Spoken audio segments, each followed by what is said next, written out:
Di tengah dinamika penyebaran Islam di tanah Jawa abad ke-15, muncullah sosok tokoh yang dikenal bukan hanya karena ilmu spiritualnya, tetapi juga karena ajaran-ajarannya yang mengguncang tatanan ulama kala itu. Dia dianggap wali ke-10 oleh sebagian orang, namun juga dicap sesat oleh sebagian lain. Dia disebut guru para wali, namun juga dianggap pengkhianat ajaran. Dia mengajarkan kebebasan batin, namun justru dituduh sesat, dihormati dan ditakuti, dipuji dan dikutuk. Namanya abadi di antara kabut sejarah. Dialah Syekh Siti Jenar. Siapakah sebenarnya ulama misterius ini? Mengapa ajarannya mengguncang para wali songo? Dan benarkah dia dihukum mati oleh sesama wali? Yuk kita mulai.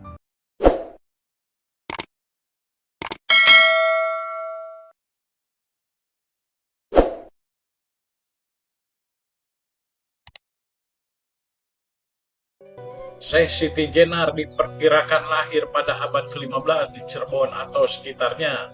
Dia terlahir dari keluarga terhormat, keluarga bangsawan atau ningrat. Namun sejak muda sudah menunjukkan gelagat aneh. Ketika teman-temannya mencari kekuasaan dan pujian, dia justru memilih kesunyian dan ilmu. Nama kecilnya adalah Raden Abdul Jalil, yang kemudian memilih jalan spiritual. Sejak muda dia mengembara mencari ilmu, berguru ke banyak ulama. Dia mengembara dari pesantren ke pesantren, dari pesisir ke gunung, bahkan menyeberangi lautan untuk mencari ilmu di tanah Arab dan Persia. Di sana dia bertemu para sufi, para ahli hakikat. Dia belajar bukan hanya dari kitab, tetapi dari kehidupan. Dia tak hanya mendengar, tetapi mengalami. Dalam sepi dia mulai menemukan bisikan bahwa Tuhan tak berada di langit jauh, tetapi di balik napas setiap makhluk.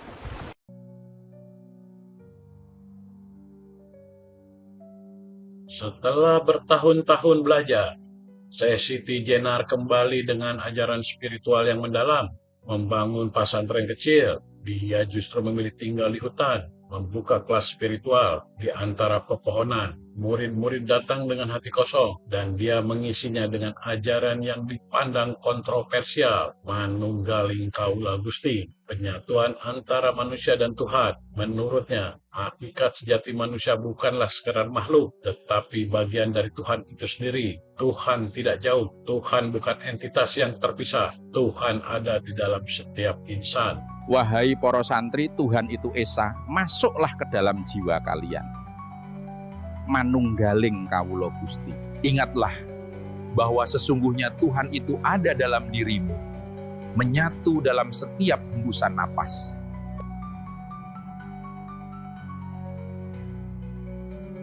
Dia mengaburkan batas antara hamba dan Tuhan. Ini bisa menyesatkan. Jika rakyat belum kuat pondasinya, ajaran semacam itu bisa merusak akidah. Para wali sekalian, apa yang disampaikan oleh Kakang Siti Jenar bukan dusta. Dia tidak sesat, hanya melangkah terlalu cepat dari yang lain. Hukum mungkin perlu dijatuhkan. Tapi jangan salahkan cahaya karena membakar. Salahkan minyak yang belum siap menerimanya.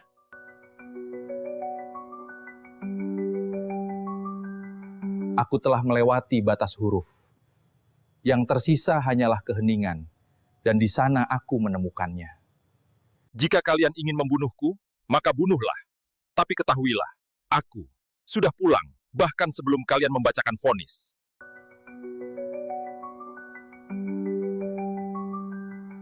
Setelah kematiannya, ajarannya tidak mati, justru semakin banyak yang datang diam-diam mempelajarinya. Syekh Siti Jenar menjadi simbol dari pencarian spiritual yang berani, tidak kompromi dan jujur. Dia dijuluki wali ke-10, meski tanpa pengakuan resmi. Dia jadi legenda, tetapi juga luka sejarah. Bagi sebagian, dia sesat. Bagi lainnya, dia sufi agung. Sekian, terima kasih.